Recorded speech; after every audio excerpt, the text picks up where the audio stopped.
Boa tarde, galera. Meu nome é Wagner Carvalho. A gente está aqui no canal da Semades e a gente está aqui hoje com a Leiliane Feitosa, que é a psicóloga aqui da instituição, que ela vai falar um pouco para a gente aí dos projetos dela, que ela tem alguns projetos aí, fora aqui a instituição, ela tem outros projetos no Rio de Janeiro aí. Então, Leila, fala para a gente aí dos projetos. Eu tenho. Boa tarde. Primeiramente, meu nome é Leiliane Feitosa. Eu atuo como psicóloga clínica. Eu faço isso de forma remota, particular, né, no meu particular. Mas eu também tenho um projeto social chamado Adequadamente, né? A princípio, esse projeto ele era para atender, né, as pessoas que tinham dificuldade de deslocamento, né, os jovens que sofreram acidentes de moto, de carro, que ficaram impedidos de andar, idosos, porque o idoso ele não é ouvido, né? O idoso as pessoas falam com ele, mas não prestam atenção no que ele tem a dizer. Então eu estava muito preocupada com isso, com os acamados, né? Eu tive uma experiência de uma amiga que teve acidente de carro e eu vi o quanto o emocional dela foi abalado devido a esse dia. Ela era uma pessoa muito ativa, né? Ela era muito participativa, ela tinha muitas relações, até as relações sociais dela diminuíram porque ela teve esse problema onde ela teve que se recuperar, ficou acamada durante um tempo. Então eu observei de perto isso. E eu vi o quanto a pessoa pode ser atingida, né, pela redução dos movimentos, né? Ela ficou impossibilitada de fazer as coisas que ela fazia, coisas simples, cuidar dos filhos, levar na escola, né? As atividades dela. Então ela foi ficando triste, né? Ela não chegou a desenvolver uma depressão, mas foi um quadro chato e novo para ela, onde ela ficou bem debilitada emocionalmente. E mesmo com o acompanhamento da clínica da família, né, que quando você está acamado, ele vai lá e faz a clínica entra na casa com alguns profissionais, né, que não são profissionais de saúde mental, que fique claro que o SUS não faz isso. Né? Mas é o clínico, é o técnico de enfermagem, é o agente de saúde, vai lá dar uma atenção e só de você saber que tem uma pessoa ouvindo você, você já fica um pouco mais tranquilo, mas você não é tratado, porque ali não é uma escuta terapêutica. Então, observando tudo isso, eu vi a necessidade da psicologia clínica ir até essas pessoas. Foi daí que surgiu adequadamente, né? Adequar o acolhimento. E fui fazer isso na comunidade mais próxima, né, de onde eu nasci no Ipaze, eu sou cria dali, e atrás tem o Morro do Trem, que faz parte do Ipaze também, que é a comunidade Jardim do Carmo. Lá tem uma associação onde funcionam muitas coisas ali, né? E eu me ofereci, conversei com o presidente da associação lá, o nome dele é Cleiton, e a gente chegou à conclusão de que o meu trabalho poderia ajudar muitas pessoas ali. Só que a pandemia atravessou essa nossa decisão. E como é que eu ia visitar a casa do idoso em plena pandemia? O idoso foi o que mais ficou preservado, né? Mas estava em risco durante esse processo de pandêmico, né? Então ele não, a gente não conseguiu fazer isso. Então eu fiz o que deu. O que deu? Eu atendi na associação de moradores e comecei sem nada, eu não tinha setting terapêutico, não tinha sala, e as pessoas começaram a se interessar. Só que eu achei que eu ia encontrar uma demanda ali e encontrei outra. Né? A demanda de sofrimento psíquico mesmo da comunidade. Né? Porque também com a falta de informação. A pessoa acha que quando ela está histérica, alterada, acelerada, ela está com ansiedade. E quando ela está triste, vendo tudo cinza, ela não quer fazer nada, ela está com depressão. Eles só conhecem esses dois momentos, né? E eles mesmos classificam isso. Não, mas eles ali apresentaram outras demandas, outros problemas e que me surpreenderam, inclusive. Só que, graças a Deus, eu consegui um bom número, uma boa evolução lá. E eu vi que eu poderia fazer isso em outros lugares. Né? Eu fiquei 1 ano e 7 meses lá. E vim para a Semades. A Semades, quem me apresentou foi também o Cleiton. E eu vi que aqui eu poderia trazer um núcleo de psicologia, não adequadamente, mas um núcleo. Então partindo disso, eu conheci a Flávia que é uma estudante de psicologia muito comprometida e atenta, né? Que quis contribuir com o atendimento como se fosse um SPA, né? O SPA da faculdade é um sistema de psicologia aplicada, serviço de psicologia aplicada, onde o estagiário ele informa para a pessoa que ela, o assistido, que ele é estagiário e que ele está sob a supervisão de um profissional de psicologia, que no caso sou eu. Aí ela tem um bom número aqui também, ela tem uma evolução considerável, ela atende todos os sábados de manhã. Eu não estou aqui, normalmente ela está sozinha, ela tem autonomia para atender sozinha, e eu faço a supervisão dos casos clínicos dela. Mas eu também atendo aqui. Então, às terças e às quintas eu estou à disposição da instituição, atendo, eu tenho alguns pacientes aqui, faço um acolhimento dos projetos que já tem, que é o fortalecimento de vínculo para idosos. Isso é uma ideia do CRAS. O CRAS entrou aqui fazendo isso, e agora a gente tem uma profissional chamada Norma, que é uma idosa, que trabalha com atividade sênior, atividades que os idosos podem fazer sem risco. Então ela faz um trabalho lindo, excelente aqui, com esse grupo. E eu fico ali dando assistência psicológica, acolhimento para essas senhoras, né? E junto a isso, a SEMADES ela foi desenvolvendo algumas atividades, né? Devagar foram aparecendo profissionais para agregar. Então, tem lutas aqui que eu me coloquei disponível também. Então, eu sou a psicologia clínica da instituição, né? Tirando isso, eu atendo em outros lugares. A gente tem um projeto em andamento, o nome é Elas por Vocês, onde todas as mulheres da instituição, todos os profissionais, mulheres, vão atender num projeto itinerante. Vamos todas, a gente vai entrar no carro, cada um com a sua atividade, e a gente vai parar em determinados lugares e vamos atender a demanda da comunidade local. Nunca é no mesmo lugar, né? E isso está, assim, provavelmente já a gente vai dar início isso a semana que vem, ou no máximo daqui a 10 dias. E aí, no Elas por Vocês, né, nesse projeto, quais são as especialidades? Sim, tem eu, né? Entro com psicologia clínica, tem as duas advogadas, né? Elas abordam elas orbitam por todas as áreas, né? E tem o serviço social que faz a triagem, vê a necessidade ali da pessoa, ver se realmente é o caso de falar com o psicólogo, se não é, se é o caso de falar com a advogada. Tem técnica de enfermagem, né, para aferir pressão, ver glicose. Desculpa. E tem...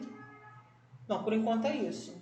São duas advogadas, uma psicóloga, uma assistente social e a técnica de enfermagem. A técnica de enfermagem. Então, o objetivo é ir nas localidades que as pessoas têm uma dificuldade maior para chegar até a instituição, e aí vocês vão nesses lugares e identificam. O objetivo maior é fazer uma triagem nesses lugares, como você disse. Faz a triagem nesses lugares, a gente vai dar um primeiro atendimento, não é nada assim, a pessoa vai fazer terapia itinerante, não é isso.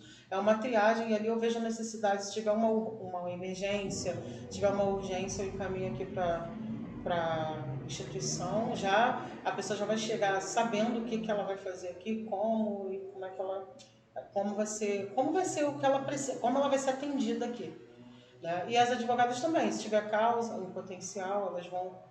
Mas, na verdade, quem faz isso é a assistente social. Mas a gente vai se entender ali para atender a população daquele lugar escolhido. Entendi. E os horários que você está atendendo aqui na instituição? Fala para a galera aí, é bom que o pessoal fique sabendo. Eu atendo, como eu disse anteriormente, eu fico aqui às terças e às quintas. Eu sempre estou aqui de 9 até as 13. Isso eu sempre estou. Só que se eu marcar, né, porque o atendimento aqui é marcado, eu posso vir em outros horários, né? Então é só a pessoa marcar comigo mesmo. Vem o interesse, a gente conversa e marca na ONG. O atendimento aqui na ONG, ele não é gratuito. Ele tem um valor social, né? Mas isso é conversado, né? Lógico que não tem uma taxa, e se a pessoa não tiver aquela taxa, ela não vai ser atendida. Não é isso, a gente investiga, vê se realmente a pessoa que diz não ter, realmente não tem, acontece uma entrevista ali, uma anamnese também, e a gente dá sequência ao atendimento. Então é feita uma filtragem, né? A pessoa chega, tem o primeiro atendimento, tem toda a abordagem, vocês entrevistam, identificam lá o problema da pessoa, a dificuldade que ela tem, a necessidade de atendimento que ela tem, se ela tem condições de arcar com isso, né? Mas basicamente é uma taxa social, né? Isso aí. Tudo é visto, né? Tudo é visto. A urgência, o que ela tem, mas a gente não tem como ver imediatamente o que ela tem. Mas dá para levantar uma hipótese com 1 ou 2 encontros, né? 2 conversas, dá para você ter uma ideia do que possivelmente eu vou enfrentar ali. Mas eu falo, a pessoa começa a fazer o processo, inicia o processo terapêutico sabendo de tudo, assim, fica tudo muito claro. O horário, o quanto ela vai investir, que é investimento, né? Saúde mental é investimento. Com certeza, com certeza. Qualidade de vida. Qualidade de vida. Entre outras coisas, né? As pessoas, a pandemia, ela atingiu muito as pessoas. Né? Muito mesmo.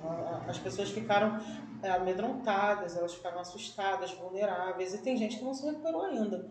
Teve gente que tocou a vida, né? Que o fator resiliência faz toda a diferença, mas teve gente que não conseguiu se recuperar. E essas pessoas precisam de ajuda mesmo.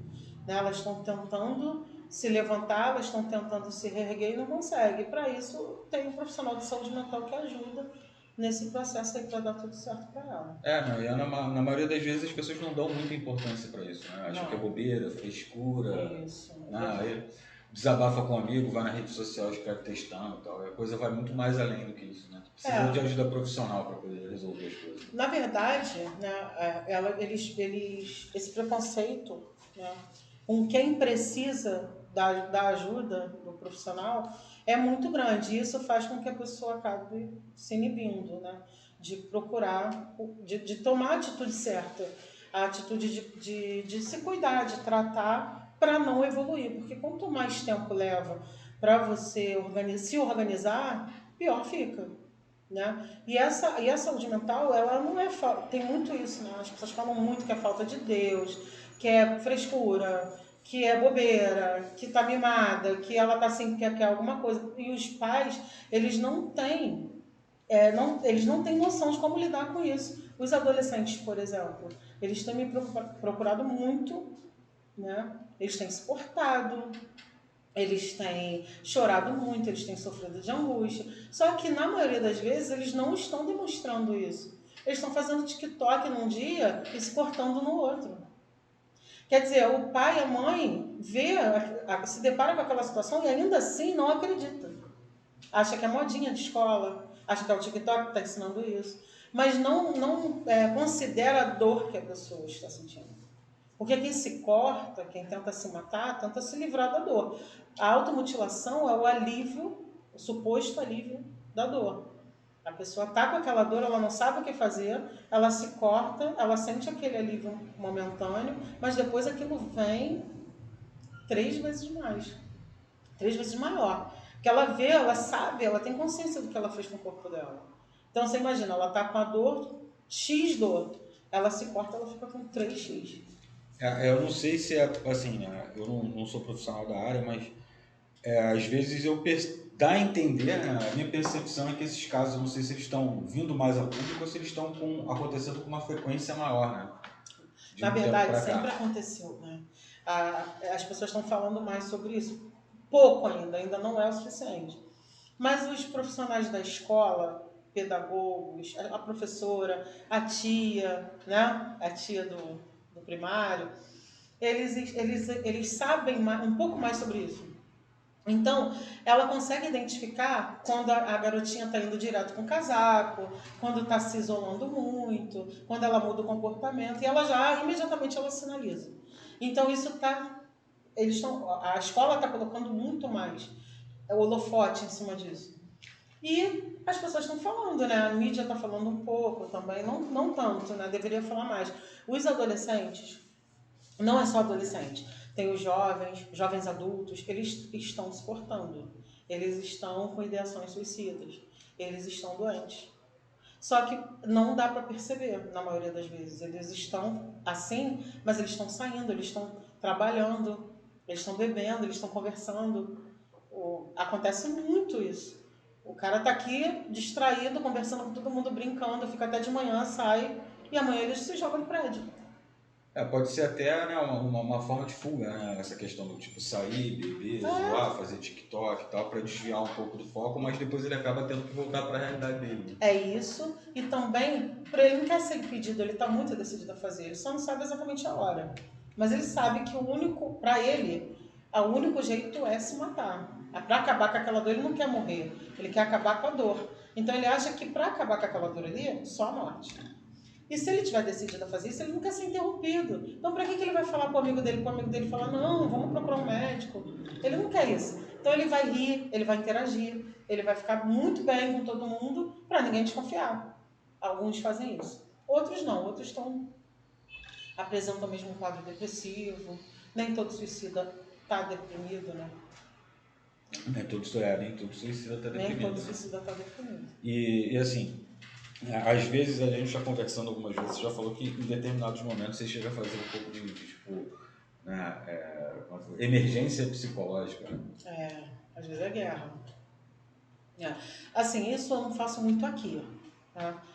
Mas eu trabalho no instituto, voluntária também, onde eu atendo de 9 às 5. Então eu fico eu não paro de atender. Eu não tenho como dar para todas aquelas pessoas um tratamento, um processo terapêutico adequado, como deveria ser de fato. Só que eu dou uma ajuda, né? Então eu vou lá nesse instituto e eu tento filtrar as coisas mais urgentes. E eu pego os casos mais graves, que acredito, são graves de verdade. E eu faço um tratamento lateral com essas pessoas. Os outros, eles não voltam, eles vão lá, só querem chorar um pouco, querem reclamar do ex, querem falar do namorado, querem reclamar da mãe. E aí eu consigo identificar que aquilo ali é temporário, sem me desfazer da demanda que ela trouxe, claro. Eles vão falar para mim, e eu vou conseguir identificar se é mais grave do que o outro, que, por exemplo, eu levantei uma hipótese ali, observei que ele pode ser um borderline em potencial, ou pode ter um transtorno de bipolaridade, alguma coisa mais grave, não estou diagnosticando, é só uma hipótese. Então, observando que aquilo ali é um potencial, eu dou mais atenção para aquele ali, para o tratamento daquele. Porque eu não posso também assumir, lá, como eu disse, é o tempo todo atendendo, são pessoas diferentes, nunca são as mesmas pessoas. Mas eu consigo filtrar ali os casos mais graves e tá tendo evolução também. Mas é bem difícil porque tá todo mundo procurando muito, né? E também é o costume, né? O brasileiro ele tem esse hábito de procurar ajuda profissional só quando tá mal, tá no talo, né? Quando não tá aguentando mais, tá no limite, aí ele vai procurar um profissional. E normalmente tentou se matar na mesma semana, não conseguiu, né? Precisa tomar remédio, tá ele acha, porque ele acha, como eu disse no início da entrevista, ele diz que ele tá com ansiedade. Ele chega lá e fala, olha, eu tô com ansiedade. Só que ansiedade todos nós temos, né? Todos nós temos, e a ansiedade ela ajuda em determinados momentos, né? Ela com motivação, né? Para você tocar a tua vida, né, de forma proativa. A ansiedade ajuda em alguns momentos. E também você pode ter a ansiedade, aquela ansiedade que não te paralisa, que não adoece teu corpo, né? Quando isso acontece, você tem que procurar ajuda. Tem dor de cabeça, você desmaia, você começa a ter palpitação, falta de ar, parece que você vai morrer, você sente que é uma descarga de adrenalina, né? Então é uma coisa bem incômoda. Só que você precisa entender que quem vai saber exatamente o que você tem é o profissional de saúde mental. Talvez você não precise só de um processo terapêutico, você precisa também ser organizado com medicação. E para isso você tem que ir ao profissional. Você não pode ver no Google, você não pode tomar um remedinho para manicure e falar, toma esse Rivotrilzinho, porque o Rivotril é assim, né? Virou cultura isso, um passa pro outro. Toma isso aqui tu vai relaxar um pouquinho. Não tá dormindo não? Toma isso aqui. E o Rivotril, o clonazepam, vai. Só que é muito sério, né? Ele causa dependência. Você tem que ir desmamando ele, porque você vai ter a sensação de que você precisa cada vez mais. Ele vai adiantar por um tempo. Aí você vai dormir, você vai apagar, né? Aí vai ficar funcionando durante um tempo. Daqui a pouco você vai perceber que não funciona mais aquela dosagem. E você vai aumentando, e você vai aumentando. Só que você está sem orientação de ninguém ali. Se automedicar faz parte da cultura do brasileiro. Faz parte, e é bem perigoso. Muito perigoso. É perigoso porque antes era só um remedinho para dormir, para relaxar um pouquinho, agora é antidepressivo, agora é ansiolítico, agora é um monte de coisa que o pessoal tá assim. Ah, eu tô com uma dor nas costas, eu vou tomar amitriptilina porque o meu vizinho, quando estava com o ombro ruim, o médico passou para ele, gente, mas não é a mesma coisa. Né? Você não sabe se o seu corpo vai aceitar bem aquilo ali, como é que você vai reagir. E o sono também, ele apresenta, tem um colateral dele, que você tem, o médico tem que ir observando se esse colateral vai recuar, se não vai, se você vai reagir bem àquela medicação ali. As pessoas não entendem isso, saem tomando. É igual a questão dos remédios da geração Z, né? Que o pessoal tava tomando e aí, ao invés de tomar e deitar, tava tomando, comendo, e aí tava repetido. Eu tava vendo uma matéria na televisão que o pessoal tava tomando Zolpidem e tava tendo alucinação. É bem complicado, né? Remédio tem que ser por orientação médica, não adianta, não tem pra onde fugir. As pessoas não querem ir pelo certo. Elas querem o alívio imediato. E às vezes você tem, eu não vou dizer que não tem, que não funciona, não estou aqui para isso. Você vai tomar o clonazepam, obviamente que você vai dormir. Só que você vai dormir até que horas? Já até quando? E tá certo isso, o horário que você toma? A quantidade, entendeu? Não, aí você começa a tomar, daqui a pouco tá sem controle, você não vive mais sem, você não dorme mais sem. Quer dizer, não tem mais, você tem que fazer agora outro tratamento, ou desmamar, se é que isso vai adiantar ainda, procurar o profissional para ir, né, reduzindo certinho com acompanhamento, e é sofrido, tá? Então, beleza. O contato vai estar na descrição, né? O pessoal que quiser aí procurar a Liliane para poder saber mais um pouco. A gente continua recolhendo livros aqui na instituição, né? Para a nossa biblioteca, a nossa sala de leitura. Né? E o site vai estar aqui embaixo também, na descrição. Nós estamos com atividades aqui, tem o judô, o jiu-jitsu a gente não tem mais. Capoeira. A capoeira, o boxe está rolando aos sábados. E aí a Zumba começou hoje, e aí é só dar uma olhada lá no site que vocês vão ter mais informações, vai ter um linkzinho lá do WhatsApp, sempre vai ter alguém para atender. Eu queria agradecer a vocês aí, boa tarde e Boa tarde. até a próxima.